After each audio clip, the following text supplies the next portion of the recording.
മഴത്തോരു മുൻപേ പുതിയൊരു എപ്പിസോഡിലേക്ക് എല്ലാ പ്രിയപ്പെട്ടവർക്കും ഒരിക്കൽ കൂടി സ്വാഗതം. കൊട്ടാരമറ്റത്തിലെ കുടുംബത്തിലേക്ക് അലീനയും കൂട്ടി ഔതക്കുട്ടിച്ചായൻ എത്തിയതിനു ശേഷം ആൻസിയും റോബർട്ടും ഒക്കെ വലിയ പരിഭവത്തിലാണ്. പക്ഷെ സ്റ്റാൻലിയോട് മുഖം കറുത്ത് സംസാരിക്കുവാനുള്ള ധൈര്യമില്ലാത്തത് കൊണ്ട് മാത്രം എല്ലാവരും മിണ്ടാതിരിക്കുക. എന്നാൽ സ്റ്റാൻലി പോയതിനു ശേഷം ഉച്ചയൂണ് വിളമ്പുന്ന കാര്യത്തെ ചൊല്ലി ഔതക്കുട്ടിച്ചായനും ആൻസിയും തമ്മിൽ നല്ല പൊരിഞ്ഞ പോരാട്ടം നടക്കുന്നുണ്ട്. അലീനയ്ക്ക് ഒരു കാരണവശാലും തൻ്റെ കൈകൊണ്ട് ഭക്ഷണം വിളമ്പി കൊടുക്കില്ല എന്നുള്ള പിടിവാശിയിലാണ് ആൻസി. വേണമെങ്കിൽ ആവശ്യമുള്ളവർ കോരിയിട്ട് തിന്നട്ടെ എന്ന് പറഞ്ഞ് ആൻസി മൂക്ക് വീർപ്പിച്ച് മാറി നിൽക്കുകയാണ്. അവൾ പറയുകയാണ്, വലിഞ്ഞു കയറി വരുന്നവർക്കൊക്കെ വിരുന്നു കൊടുക്കുവാനിരിക്കുന്ന ആളല്ല ഞാൻ. ഭിക്ഷക്കാരൻ വന്നാൽ മുറ്റത്ത് നിർത്തി എന്തെങ്കിലും കൊടുത്ത് പറഞ്ഞേക്കും.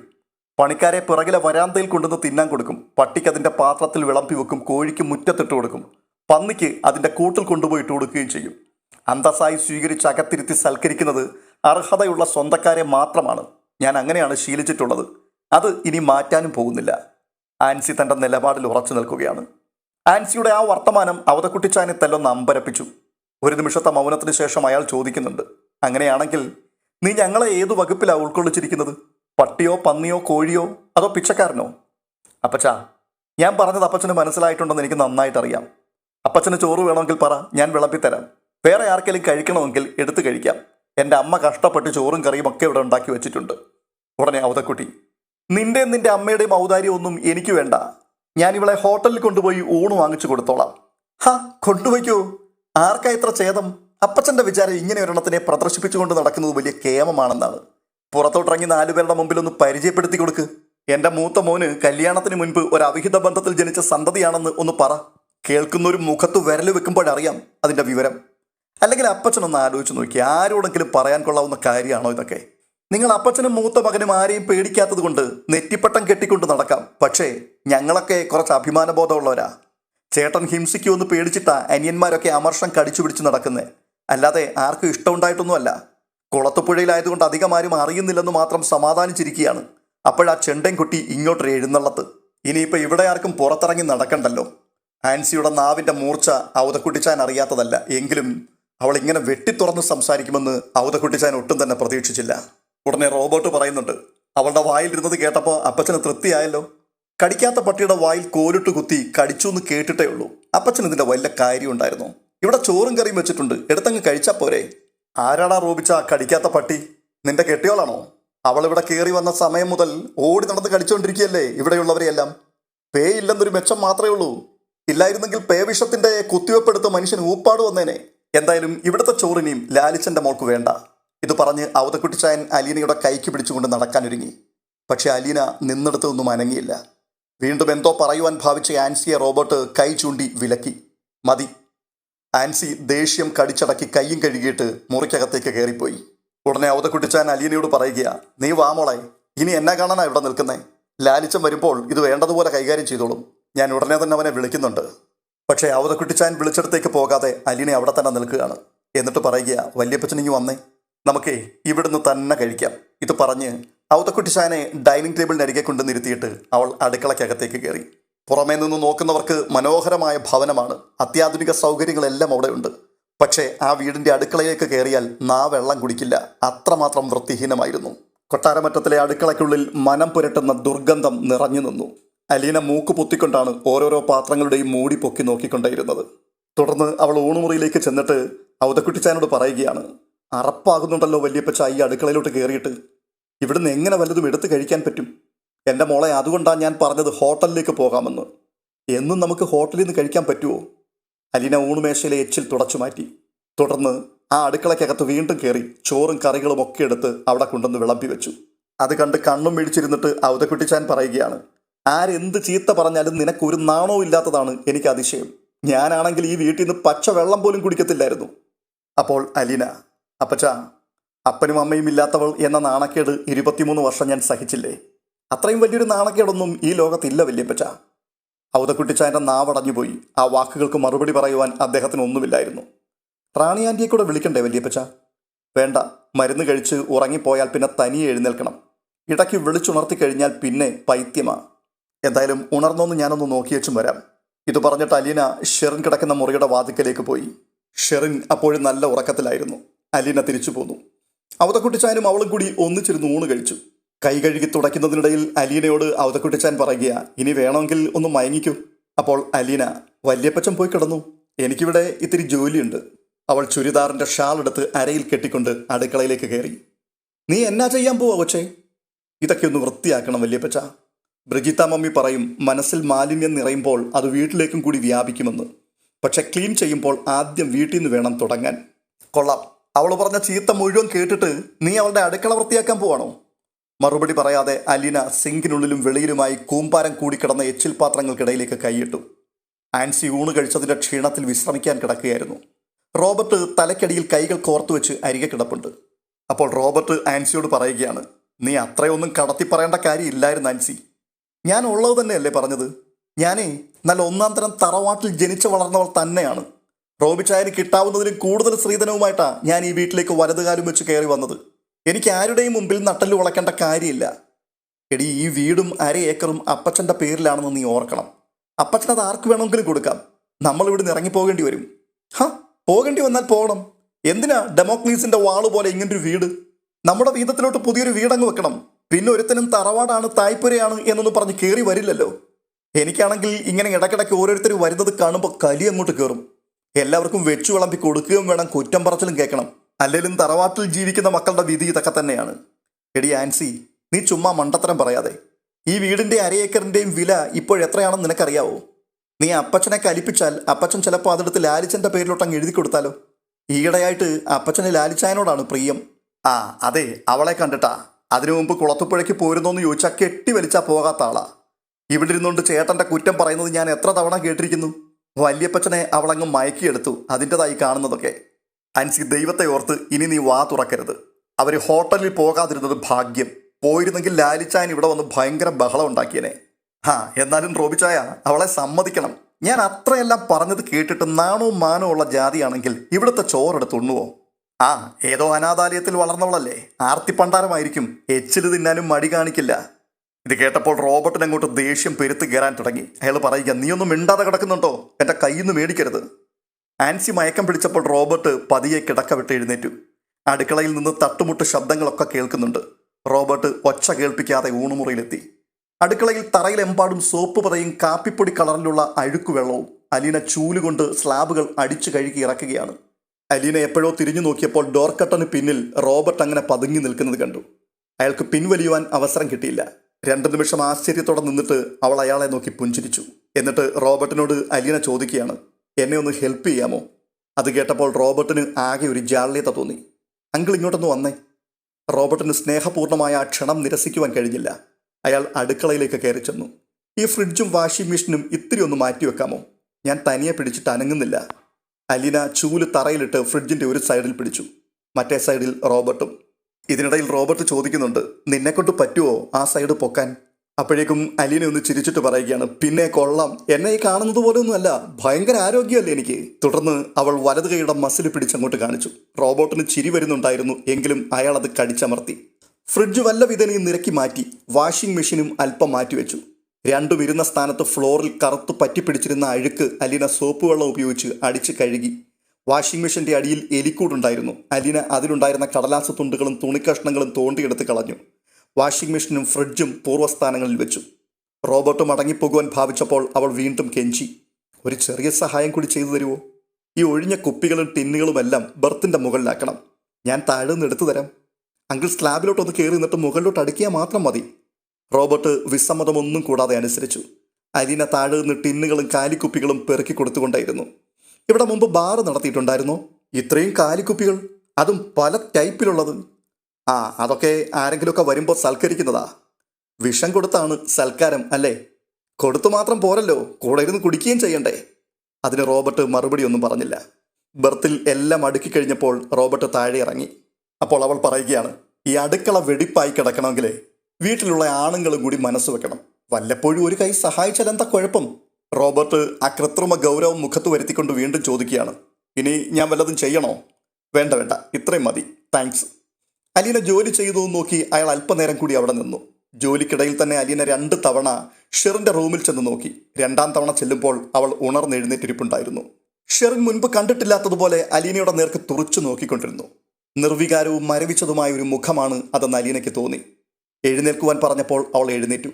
അലീന കയ്യിൽ പിടിച്ചപ്പോൾ അവൾ കൂടെ നടന്നു ചെന്നു. അവളുടെ കൈയാണെങ്കിൽ തണുത്തിരുന്നു. അലീന ഊണ് വിളമ്പിക്കൊടുത്തപ്പോൾ അവൾ ഒന്നും മിണ്ടാതെ ഇരുന്ന് ഭക്ഷണം കഴിച്ചു. ഊണ് കഴിച്ചു കഴിഞ്ഞിട്ടും ഷെറിൻ അനങ്ങാതെ അവിടെ തന്നെ ഇരിക്കുകയാണ്. കൺമുൻപിൽ ഒന്നും കാണാതെ, ചുറ്റുമുള്ള ശബ്ദങ്ങളൊന്നും കേൾക്കാതെ, ആരോടും യാതൊരു മമതയുമില്ലാത്ത ഇരിപ്പ്. സ്ഥലകാലങ്ങൾ അവൾക്ക് അപ്രാപ്യമാണെന്ന് തോന്നിയിരുന്നു.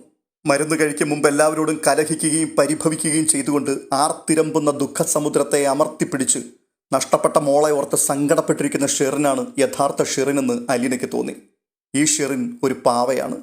ഏതോ കഠിനമായ മരുന്നുകളാൽ നിരായുധയാക്കപ്പെട്ട തടവുകാരി. അലീന പറഞ്ഞപ്പോൾ അവൾ എഴുന്നേറ്റ് കൈ കഴുകി. അടുക്കളയിൽ ജോലി തീരാനുള്ളതിനാൽ അലീന അവളെ മുറിക്കുള്ളിൽ എത്തിച്ച ശേഷം തിരികെ പോന്നു. 3:30 മണിയായപ്പോൾ ആൻസി ഉണർന്നു.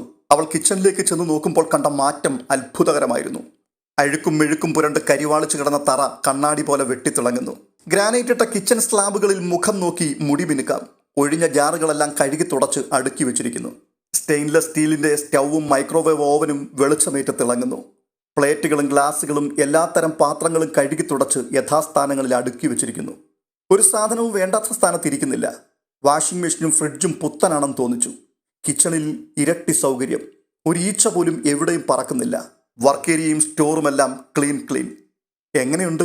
ചോദ്യം കേട്ട് ആൻസി തിരിഞ്ഞു. റോബർട്ടാണ് പിന്നിൽ. അറവുശാലയിലോട്ട് കയറുന്നത് പോലെ അല്ലായിരുന്നോ മുമ്പ്? എല്ലും തൊലിയും പാണ്ടവും കുടലും തലയും കാലും ഈച്ചയും പൂച്ചയും പട്ടിയും എല്ലാം. ഇപ്പൊ നോക്കടി, ഈ തറയിലോട്ട് നീണ്ടു നിവർന്ന് കിടക്കാൻ തോന്നുമല്ലോ. അപ്പോൾ ഉടൻ തന്നെ ആൻസി, തിന്ന ചോറിന്റെ കൂറ് കാണിച്ചതായിരിക്കും. ഇല്ലെങ്കിൽ നീ അവളെ അങ്ങ് പടിയടച്ച് പിണ്ണം വെച്ചേനെ അല്ലേ? നീ അവളെ അത്രയും താറടിച്ച് താഴ്ത്തി സംസാരിച്ചിട്ടും അവളെ എന്തെങ്കിലും ഇഷ്ടക്കേട് കാണിച്ചോ നിന്റെ അടുത്ത്? നിന്റെ അടുക്കളയല്ലേടി ഇത്? എത്ര ഭംഗിയായിട്ട് അവളത് വൃത്തിയാക്കിയിരിക്കുന്നു നോക്ക്. വല്ല കാര്യമുണ്ടോ അവൾക്ക്? വേറെ ആരെങ്കിലും ആയിരുന്നെങ്കിൽ ഇതൊക്കെ ചെയ്യുമായിരുന്നോടി. ഈ സംസാരം കേട്ടുകൊണ്ട് ആൻസിയുടെ അമ്മ അവിടേക്ക് വന്നു. ആശ്ചര്യത്തോടെ അവരെല്ലായിടവും നോക്കി. എന്നിട്ട് ചോദിക്കുക, അവസാനം അടുക്കള ഭരണം അവൾ പിടിച്ചെടുക്കുവോ? ഉടനെ റോബർട്ട് നീരസത്തിൽ പറയുകയാണ്, കൊള്ളാം, ഇവിടുത്തെ അടുക്കള കിട്ടിയിട്ട് വേണ്ടേ ലാലിച്ചായന്റെ മോൾക്ക് ചെലവിന് കഴിയാൻ. ഇത് പറഞ്ഞിട്ട് അയാൾ അവിടെ നിന്ന് ഇറങ്ങിപ്പോയി. അവതക്കുട്ടിച്ചായൻ എടുത്തു കൊടുത്ത ഫോട്ടോ ആൽബങ്ങൾ മറിച്ച് നോക്കുകയായിരുന്നു അലീന. റോബർട്ടിന്റെ കല്യാണ ഫോട്ടോകളും ഷെറിന്റെ വിവാഹ ആൽബവും അക്കൂട്ടത്തിലുണ്ടായിരുന്നു. ഹാളിൽ നിന്നോ മറ്റോ കുട്ടികളുടെ ശബ്ദം കേട്ട് അലീന ആൽബത്തിൽ നിന്നും മുഖമുയർത്തി. അപ്പോൾ അവതക്കുട്ടിച്ചാൻ പറയുകയാണ്, അവരെത്തി. വെല്ലിപ്പിച്ച ഒരു നീണ്ട വിളിയൊച്ച, തുടർന്ന് ചടുലമായ പതപതന ശബ്ദങ്ങൾ. മുറിയുടെ വാതിക്കൽ സ്കൂൾ യൂണിഫോം അണിഞ്ഞ 2 കുട്ടികൾ ഓടിക്കിതച്ചു വന്നു നിന്നു. 7 വയസ്സ് പ്രായം തോന്നിക്കുന്ന ഒരു ആൺകുട്ടിയും 9 വയസ്സുള്ള പെൺകുട്ടിയും. അലീനയെ കണ്ട് 2 പേരും ശങ്കിച്ചു നിന്നു. ഇങ്ങു വാ മക്കളെ. അവതക്കുട്ടിച്ചായൻ വിളിച്ചതും 2 പേരും ഓടി വന്ന് അവതക്കുട്ടിച്ചായന്റെ ദേഹത്തേക്ക് അങ്ങ് വീണു. ഇനി ചോദ്യങ്ങളുടെ പരമ്പരയാണ്. വല്യപ്പച്ചൻ എവിടായിരുന്നു? എന്താ ഇത്രയും ദിവസം വരാൻ താമസിച്ചത്? വല്യപ്പച്ചൻ താമസിച്ച സ്ഥലത്തേക്ക് ഞങ്ങളെ കൂടി ഒരു ദിവസം കൊണ്ടുപോകുമോ? അലീന ഇപ്പുറത്ത് സെറ്റിയിലിരുന്ന് കുട്ടികളെയും അവതക്കുട്ടിച്ചായനെയും സസൂക്ഷ്മം വീക്ഷിക്കുകയാണ്. വല്യപ്പച്ചനും കുട്ടികളും തമ്മിലുള്ള ചെങ്ങാത്തം അവളെ അതിശയിപ്പിച്ചു. കുട്ടികളുടെ കളിപ്പാട്ടമാണ് വല്യപ്പച്ചൻ. അവർ അയാളുടെ മീശ പിടിച്ചു വലിക്കുകയും മൂക്ക് പൊത്തിപ്പിടിക്കുകയും തല പിടിച്ചു തിരിക്കുകയും ഒക്കെ ചെയ്യുന്നുണ്ട്. അതിനിടയ്ക്കാണ് ഇത്തരത്തിലുള്ള ചോദ്യങ്ങൾ. ഇതിനിടയ്ക്ക് കൂട്ടത്തിൽ ഇളയാള് അലീനയെ ചൂണ്ടിക്കാട്ടിക്കൊണ്ട് ചോദിക്കുകയാണ്, വല്യപ്പച്ച, അതാരാ ആ ഇരിക്കുന്ന പെണ്ണ്? അയ്യോടാ മക്കളെ, അത് വെറും പെണ്ണൊന്നുമല്ല മോനെ, നിന്റെ ആൻറ്റി. അത് ആൻറ്റി പെണ്ണല്ലേ? ആണാണോ പച്ച? ആൻറ്റിന്നേ വിളിക്കാവൂ, അലീന ആൻറ്റി. ഈ പെണ്ണിന്റെ പേര് അങ്ങനെയാണോ? വല്യപ്പച്ചൻ കൊണ്ടുവന്നതാണോ ഈ ആൻറ്റീനെ? ആൺകൊച്ചൻ അലീനയെക്കുറിച്ചുള്ള ചോദ്യശരങ്ങൾ ഒന്നിനു പിന്നാലെ ഒന്നായി എഴുതു വിട്ടുകൊണ്ടിരിക്കുന്ന സമയത്ത് പെൺകുട്ടി സാഗൂതം അലീനയുടെ നേർക്ക് കള്ളക്കണ്ണിട്ടൊന്ന് നോക്കി. അലീന പുഞ്ചിരിയോടെ അവളെ കണ്ണു കാട്ടി വിളിച്ചു. അവൾ നാണിച്ചു നിന്നു. സുന്ദരിക്കുട്ടി ഇഞ്ഞു വന്നേ. അവൾ മടിച്ചു അലീനയുടെ സമീപം ചെന്നു. അലീന അവളെ ചേർത്ത് പിടിച്ചുകൊണ്ട് പേര് ചോദിച്ചു. ഉടൻ തന്നെ ദിയാമോൾ റോബർട്ട് എന്നവൾ പേര് പറഞ്ഞു. ആൺകുട്ടി ദിയാമോളെ തള്ളി മാറ്റി മുൻപിലേക്ക് കയറി നിന്നു. എൻ്റെ പേര് കേൾക്കണോ? അല്ല, എൻ്റെ പേര് പറയാവോ? എൻ്റെതാ നല്ല പേര്, ഇവരുടെ പേര് ഒന്നിനും കൊള്ളൂല. ശരി, എന്നാ മോൻ പറ, മോൻ്റെ പേര് കേൾക്കട്ടെ. John Paul Robert.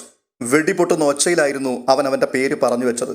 അവൻ്റെ ശരീരഭാഷ കേട്ടപ്പോൾ അലീനയ്ക്ക് പൊട്ടിച്ചിരിക്കണമെന്ന് തോന്നി. എങ്കിലും പകുതി ചിരി അടക്കിക്കൊണ്ട് അലീന പറയുകയാണ്, ഉഗ്രൻ പേരാണ്, ജർമ്മനിയിലെ ഇന്ത്യൻ അംബാസഡർ ആണെന്ന് തോന്നും.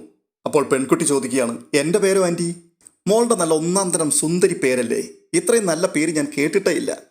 ആൻറ്റിയുടെ പേരിനേക്കാൾ നല്ലതാണോ? എൻ്റെ പേര് എന്തിനു കൊള്ളാം, അതൊരു തല്ലിപ്പൊളി പേരല്ലേ. പതിയെ ദിയാമോൾ അലീനയുടെ ദേഹത്തേക്ക് ചാഞ്ഞു. ജോൺ പോൾ അവളുടെ പിൻപിൽ വന്ന് മുടിയിൽ എന്തൊക്കെയോ കൃത്രിമം കാണിച്ചുകൊണ്ടിരുന്നു. കുറെ കഴിഞ്ഞ് ആൻസി വന്ന് നോക്കുമ്പോൾ കുട്ടികൾ 2 പേരും അലീനയുടെ മടിയിലുണ്ട്. ജോൺ പോൾ അവളുടെ മടിയിലേക്ക് തല വെച്ച് കാലുകൾ ഭിത്തിയിലേക്ക് ഉയർത്തി തല കീഴായിട്ടെന്നോണം കിടന്ന് ഓരോരോ അഭ്യാസങ്ങൾ കാണിക്കുകയാണ്. ദിയാമോൾ ആണെങ്കിൽ അവളുടെ കരവലയത്തിൽ ഒതുങ്ങിക്കിടന്നുകൊണ്ട് സ്കൂൾ വിശേഷം പറയുന്നു. പെട്ടെന്ന് ശബ്ദമുയർത്തി ആൻസി ചോദിക്കുകയാണ്, നിങ്ങൾക്ക് ചായയും കാപ്പിയൊന്നും വേണ്ടേ പിള്ളേരെ? ജോൺ പോൾ അങ്ങനെ തന്നെ കിടന്ന് പറയുകയാണ്. ആ വേണം വേണം, ആ അവിടെ കിടന്നു, ഞാൻ കൊണ്ടുവന്ന് വായിലോട്ട് അങ്ങോട്ട് ഒഴിച്ചു തരാം. ഇത്രയും ദേഷ്യപ്പെട്ട് പറഞ്ഞിട്ട് ആൻസി തിരികെ പോയി. ആൻറ്റിയും വാ കാപ്പി കുടിക്കാൻ ജോൺ പോൾ ക്ഷണിച്ചു. അലീന കുട്ടികളെ എഴുന്നേൽപ്പിച്ച് ബാത്റൂമിൽ കൊണ്ടുപോയി കൈയും മുഖവും ഒക്കെ കഴുകിച്ചു. അതിനുശേഷം ഊണുമുറിയിലേക്ക് കൂട്ടിക്കൊണ്ടുപോയി. ദിയാമോൾ അലീനയ്ക്ക് ബിസ്ക്കറ്റ് ടിന്നുകൾ കാട്ടിക്കൊടുത്തു. തിളപ്പിച്ചു വെച്ചിരുന്ന പാലെടുത്ത് അലീന തന്നെ ഹോർലിക്സ് കോഫി ഉണ്ടാക്കി. എന്തൊക്കെയാണ് പതിവെന്ന് ദിയാമോൾ അവർക്ക് പറഞ്ഞു കൊടുത്തുകൊണ്ടേയിരുന്നു. ലഘുഭക്ഷണത്തിന് ശേഷം ഹോംവർക്ക്. ആൻസി ഇടയ്ക്ക് വന്ന് നോക്കിയപ്പോൾ കുട്ടികൾ രണ്ടുപേരും വഴക്കൊന്നുമില്ലാതെ അലീനയുടെ ഇരുവശത്തും ഇരുന്ന് ഗ്രഹപാഠം ചെയ്യുകയാണ്. അവരുടെ സംശയങ്ങൾ അലീന തീർത്തു കൊടുക്കുന്നുമുണ്ട്. ഹോംവർക്ക് കഴിഞ്ഞ് കുട്ടികളെ കളിക്കാൻ വിട്ടിട്ട് അലീന അടുക്കളയിലെത്തി. അവിടെ ആൻസിയും മറിയക്കുട്ടിയും അത്താഴമുണ്ടാക്കാനുള്ള പ്രാരംഭ നടപടികൾ തുടങ്ങിക്കഴിഞ്ഞിരുന്നു. അലീന ആരോടും ചോദിക്കാതെ ആ ജോലി അങ്ങ് ഏറ്റെടുത്തു. എന്നിട്ട് ആൻസിയോട് പറയുകയാണ്, ആൻറ്റി പോയി കിടന്നു, ഇത് ഞാനും മമ്മിയും കൂടി ശരിയാക്കിക്കൊള്ളാം. അപ്പോൾ മറിയക്കുട്ടി ആൻസിയോട് ചോദിക്കുകയാണ്, ആൽബി മൗസേപ്പച്ചനും സന്ധ്യ കഴിയുമ്പോൾ വരുമെന്നല്ലേ പറഞ്ഞിരിക്കുന്നത്? അവർ വരുമ്പോൾ വല്ലതും ഉണ്ടാക്കി വെക്കണ്ടേ? അതിന് മറുപടി പറഞ്ഞത് അലീനയാണ്. 10 പേരിൽ കൂടുതലൊന്നും വരില്ലല്ലോ, അതിന് ഞാനും ആൻറ്റിയുടെ മമ്മിയും മാത്രം മതി. ആൻസി മമ്മിയെ ഒന്ന് നോക്കി. മറിയക്കുട്ടിക്ക് അലീനയോട് മിണ്ടാൻ ആദ്യമെല്ലാം കുറച്ചിലായിരുന്നുവെങ്കിലും അലീനെ അങ്ങോട്ട് ഓരോന്ന് ചോദിച്ചും അഭിപ്രായം ആരാഞ്ഞും സംശയ നിവാരണം നടത്തിയും അവരെ കൊണ്ട് സംസാരിപ്പിച്ചു. ഇതിനിടയിൽ ജോൺ പോളിന്റെ കരച്ചിൽ കേട്ടു. പുറകെ ദിയാമോളുടെയും നിലവിളി. മമ്മി, ദേ റെനിക്കുട്ടൻ വീണു. അലീനെ ഓടിച്ചെല്ലുമ്പോഴേക്കും റോബർട്ട് വീണ് കിടന്ന കുട്ടിയെ എടുത്തു കഴിഞ്ഞിരുന്നു. അവനാണെങ്കിൽ കിട്ടിയ അവസരത്തിൽ ദിയാമോളുടെ നേർക്ക് വിരൽ ചൂണ്ടിക്കൊണ്ട് അലറി കരഞ്ഞുകൊണ്ട് പറയുകയാണ്, ഇവൾ ഉന്തിയിട്ടതാണ്. യോ, ഞാൻ തൊട്ടിട്ട് പോലുമില്ല. എന്തൊന്നൊണയൊക്കെയാ ഇവൻ പറയുന്നേ? പപ്പ എന്നെ ഉന്തിയിട്ടത് തന്നെയാണവൾ. അവന്റെ വായിൽ നിന്നും അല്പാൽപമായി ചോര പൊടിയുന്നുണ്ടായിരുന്നു.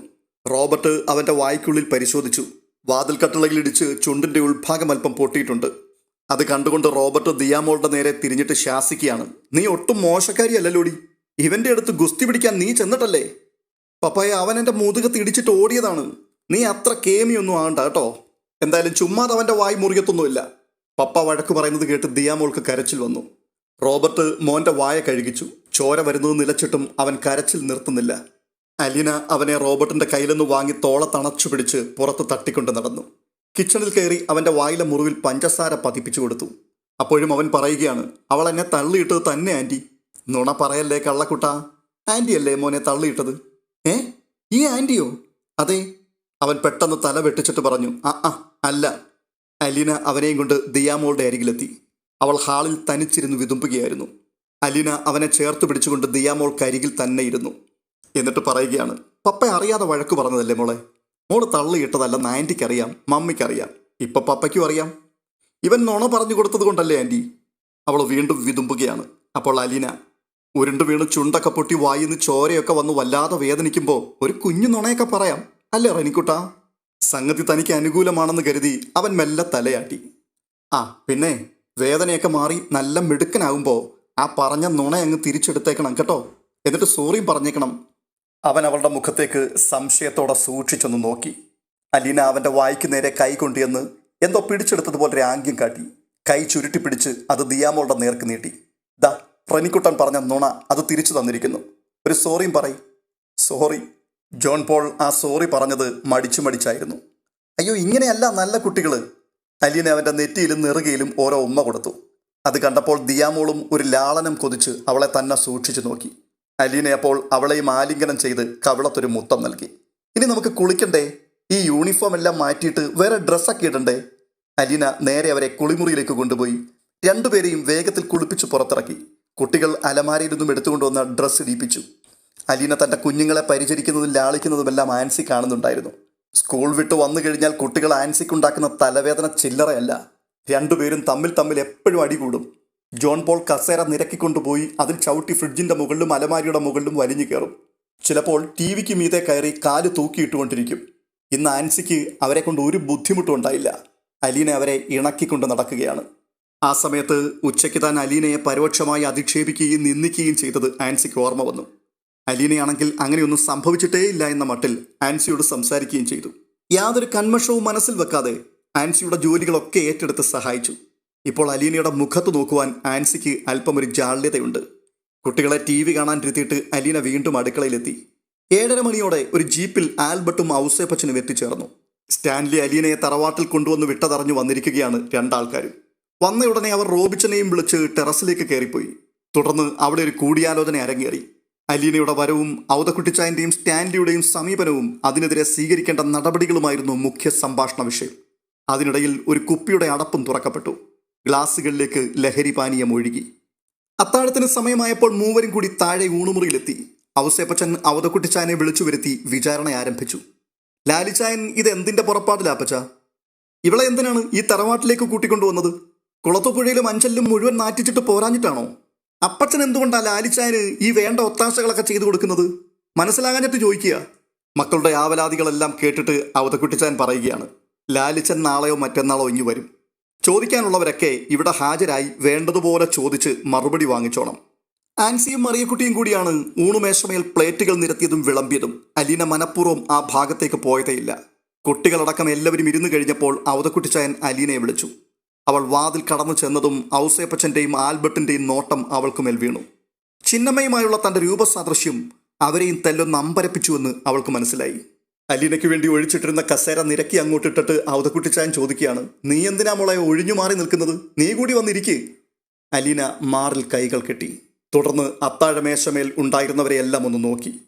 എന്നിട്ട് ചോദിക്കുക, എനിക്ക് നിങ്ങളുടെ എല്ലാവരുടെയും കൂടെ ഈ ഊണുമേശയിൽ ഇരുന്ന് ഭക്ഷണം കഴിക്കാനുള്ള യോഗ്യതയുണ്ടോ? വല്യപ്പച്ചൻ്റെ മക്കൾ പറയട്ടെ, ഉണ്ടെന്ന് പറഞ്ഞാലേ ഞാൻ ഇരിക്കൂ. അലീനയുടെ ശാന്തമായ ശബ്ദത്തിന് ശേഷം ഊണുമുറിയിൽ ഒരു നിശബ്ദത കളിയാടി. ഔതക്കുട്ടിച്ചായൻ തൻ്റെ ആൺമക്കളുടെ മുഖത്തേക്ക് നോക്കി. ആരും മിണ്ടുന്നില്ല. അപ്പോൾ അദ്ദേഹം ഔസേപ്പച്ചൻ്റെയും ആൽബർട്ടിൻ്റെയും മുഖത്ത് നോക്കിക്കൊണ്ട് ചോദിക്കുകയാണ്, അവൾ ചോദിച്ചത് കേട്ടില്ലേടാ? ആർക്കും ഒന്നും പറയാനില്ലേ? പെട്ടെന്ന് ഔസേപ്പച്ചൻ വെട്ടി തുറന്നു പറയുകയാണ്, ഈ ഊണുമേശയിൽ ഞങ്ങളുടെ ഒപ്പം ഇരുന്ന് കഴിക്കാനുള്ള യോഗ്യത ഇല്ലെന്ന് മാത്രമല്ല, ഈ വീട്ടിൽ കാല് കുത്തുവാൻ പോലുമുള്ള യോഗ്യത നിനക്കില്ല. അത്രയും കേട്ടപ്പോഴേക്കും ആൽബർട്ടിന് ധൈര്യമായി. അയാൾ പറയുകയാ, നിന്നെ ഞങ്ങൾ എന്തായാലും കൊട്ടാരമറ്റം തറവാട്ടിലെ അംഗമായി അംഗീകരിച്ചിട്ടില്ല. ഇനി അംഗീകരിക്കാനും ഉദ്ദേശമില്ല. ലാലിച്ചായന് പറ്റിയ ഒരു കൈത്തെറ്റിന്റെ നാണക്കേട് അത് ഞങ്ങൾ എന്തിനാണ് ചുമക്കുന്നത്? അപ്പോൾ ഔതക്കുട്ടിച്ചായൻ, ഈ ലോകത്ത് ആർക്കൊക്കെ എന്തെല്ലാം യോഗ്യതയുണ്ടെന്ന് നിങ്ങൾ 2-3 പേര് ചേർന്നങ്ങ് തീരുമാനിച്ചാൽ മതിയോടാവേ. നിങ്ങളാണോ ഇവിടുത്തെ ന്യായാധിപന്മാര്? ആ, ഞങ്ങളോട് ചോദിച്ചതിന്റെ മറുപടി ഞങ്ങൾ പറഞ്ഞു. ആൽബർട്ട് ഒച്ച താഴ്ത്തി പറയുകയാണ്. അവൾ ഇവിടെ വന്നിരുന്ന് കഴിച്ചാൽ നിങ്ങൾ എന്നാ ചെയ്യുമെന്നാ? എഴുന്നേപ്പിച്ചു വിടുവോ? അലീന, നീ ഇവിടെ വന്നിരിക്കേ. അത് കേട്ടുകൊണ്ട് അലീന ഊണുമുറിയിലേക്ക് വന്ന് മേശമേൽ നിന്നും ഒരു പ്ലേറ്റ് എടുത്ത് അതിലേക്ക് ഭക്ഷണം വിളമ്പി. കൊട്ടാരമറ്റത്തെ വീട്ടിൽ ഇനി എന്തൊക്കെയാണ് സംഭവിക്കാൻ പോകുന്നത്? സ്റ്റാൻലി മടങ്ങിയെത്തുന്നതിന് മുൻപ് അലീനയോട് ഏതെല്ലാം തരത്തിലുള്ള മഹാപാപങ്ങളാണ് ഈ മൂവരും കൂടി ചെയ്യുവാൻ പോകുന്നത്? ഔതക്കുട്ടിച്ചായൻ നിസ്സഹായനായി നോക്കി നിൽക്കേണ്ടി വരുമോ, അതോ പ്രതിരോധിക്കുമോ? എല്ലാം നമുക്ക് കാത്തിരുന്ന് കാണാം. ഈ വീഡിയോ നിങ്ങൾക്ക് ഇഷ്ടപ്പെട്ടിട്ടുണ്ടെങ്കിൽ ഒന്ന് ലൈക്ക് ചെയ്യുവാനും ഹൈപ്പ് ചെയ്യുവാനും ഒപ്പം നിങ്ങളുടെ വിലയേറിയ അഭിപ്രായങ്ങൾ കമന്റ് ബോക്സിൽ രേഖപ്പെടുത്തുവാനും മറക്കരുത്. മറ്റൊരു വീഡിയോയുമായി വീണ്ടും കാണാം. അതുവരേക്കും ബൈ ബൈ.